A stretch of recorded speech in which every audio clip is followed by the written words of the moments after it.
جی السلام علیکم، کیسے ہیں سب؟ امید ہے ٹھیک ٹھاک ہوں گے۔ آج اس ویڈیو میں ہم ناول علی پور کا ایلی کا تنقیدی جائزہ آپ کے سامنے پیش کریں گے۔ علی پور کا ایلی ممتاز مفتی کا ایک مقبول ناول ہے۔ یہ ناول 1961 عیسوی میں شائع ہوا۔ اردو ادب میں نفسیاتی اور جنسی رجحانات کے تحت بہت سے ناول تخلیق کیے گئے ہیں۔ یہ ناول اپنے محسوس موضوعات، تکنیک اور اسلوب کے باعث کافی مقبول ہے۔ یہ ناول اس لحاظ سے بھی کافی مقبول ہے کہ اس میں مشہور ماہر نفسیات سیگمنٹ فرائڈ کے نظریات جا بجا ملتے ہیں۔ یہ نفسیاتی اور جنسی ناول ایک لحاظ سے کرداری ناول بھی ہے، کیونکہ سارا ناول مرکزی کردار ایلی کے گرد گھومتا ہے۔ مرکزی کردار ایلی یعنی الیاس نفسیاتی مسائل کا شکار ہے، یعنی باطنی کشمکش اور گھٹن کا شکار ہے۔ ممتاز مفتی نے ایلی کے اندر کی کیفیات کی عکاسی بڑی فنکارانہ چابکدستی سے کی ہے۔ ناول میں دو کردار خاصی اہمیت رکھتے ہیں۔ ان میں سے ایک ایلی یعنی الیاس اور دوسرا اس کا رنگین مزاج باپ علی احمد۔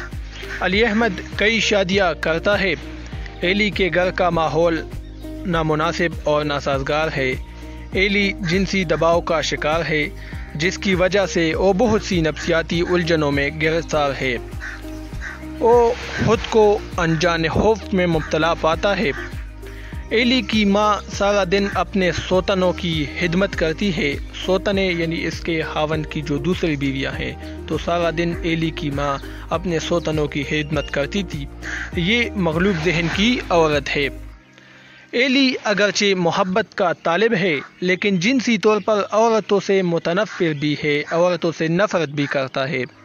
ایک شادی شدہ عورت شہزاد ایلی کی زندگی میں آتی ہے اور سابقہ شوہر سے طلاق کے بعد ایلی سے شادی کرتی ہے۔ شہزاد تپ دق کا شکار ہو کر انتقال کر جاتی ہے اور ایلی تنہائی کا شکار ہو جاتا ہے، مگر اس کا بیٹا ان کی امیدوں اور محبتوں کا مرکز ٹھہرتا ہے۔ بقول ڈاکٹر ممتاز احمد خان۔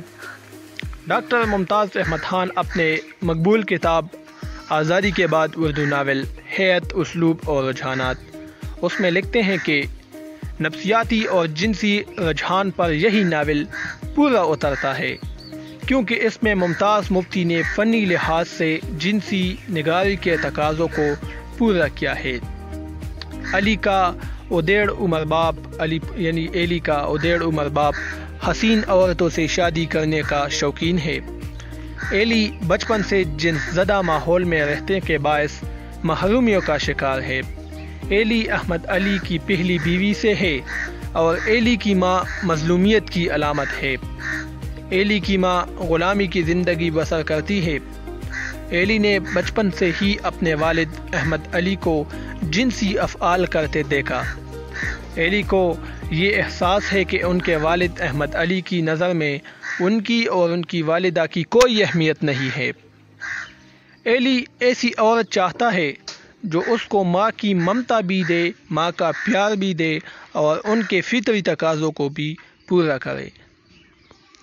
ایلی 6 بچوں کی ماں شہزاد سے شادی کرتا ہے۔ جنسی اور نفسیاتی طور پر وہ جنونیت کا شکار ہے، کیونکہ وہ محبوبہ کے کپڑوں اور دیگر اشیاء سے بھی لطف اٹھاتا ہے۔ ایلی ایک ایسے کردار کے روپ میں سامنے آتا ہے جو اپنی محرومیوں کے باعث شخصیت کی تکمیل کے غرض سے شہزاد سے شادی کرتا ہے اور شہزاد کی موت کے بعد بلند بخت سے شادی کرتا ہے اور آخر میں لاہور میں اپنے خاندان کے ساتھ موجود ہوتا ہے۔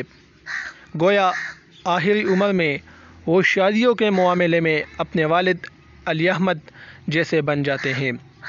ممتاز مفتی نے الیاس کے کردار کے بارے میں لکھا ہے، یعنی ایلی کے کردار کے بارے میں لکھا ہے کہ وہ دراصل خود ہی ہے، یعنی ممتاز مفتی کہتے ہیں کہ ایلی دراصل میں ہی ہوں، اور علی احمد جو کہ ایلی کا والد ہے یہ ممتاز مفتی ہی کے باپ کا کردار ہے۔ ممتاز مفتی نے اپنے والد علی احمد کے لیے ٹین کے سپاہی کا استعارہ بھی استعمال کیا ہے۔ یہ ناول جنسی جذبات اور جنسی تعلقات کے ذکر سے بھرپور ہے۔ ڈاکٹر عبدالسلام ایلی کے کردار کو اہم تو گردانتے ہیں مگر اس کردار کو چوں چوں کا مربع بھی قرار دیتے ہیں، کیونکہ ان کے نزدیک کامیاب کردار ایلی کی بیوی شہزاد کا ہے۔ موضوع اور تکنیک کے حوالے سے اس اہم ناول میں ایک مسلم متوسط گھرانے کے افراد کے نفسیاتی الجھنوں اور جنسی معاملات کو حقیقت پسندانہ انداز میں بیان کیا گیا ہے۔ ناول کے اسلوب میں سادگی و سلاست، روانی اور طنز و مزاح کے ساتھ ساتھ شگفتگی بھی موجود ہے۔ پرتاثیر مکالمے ہیں اور عام فہم اور روزمرہ زبان کا استعمال کیا گیا ہے۔ واقعات کی وسعت اور پھیلاؤ کی وجہ سے پلاٹ تھوڑا کمزور محسوس ہوتا ہے مگر دلچسپ انداز بیان کی وجہ سے دلچسپی آخر تک برقرار رہتی ہے۔ اس ناول کے پڑھنے میں ممتاز مفتی نے جگہ جگہ شعور کی روکی تکنیک کا بھی استعمال کیا ہے۔ قصے کی بجا طوالت سے ناول کے معیار کا گراف گر جاتا ہے اور نظم و ربط کی کمی محسوس ہوتی ہے۔ اس ناول میں فطری ارتقاء کا فقدان ہے۔ ناول صرف واقعات کو پیش کرنے کا نام نہیں بلکہ ان واقعات میں نظم و ترتیب ہو، پلاٹ جاندار ہو اور کہانی میں فکری ارتقاء بھی ہو۔ اس لحاظ سے دیکھا جائے تو ناول علی پور کا ایلی، اس میں حقائق و واقعات بغیر کسی نظم و ترتیب کے پیش کیے گئے ہیں۔ علی پور کا ایلی ممتاز مفتی کی آپ بیتی بھی ہے جس میں انہوں نے 1905 عیسوی سے لے کر 1947 عیسوی تک کے واقعات کو ناول کے پیرائے میں بیان کیے ہیں۔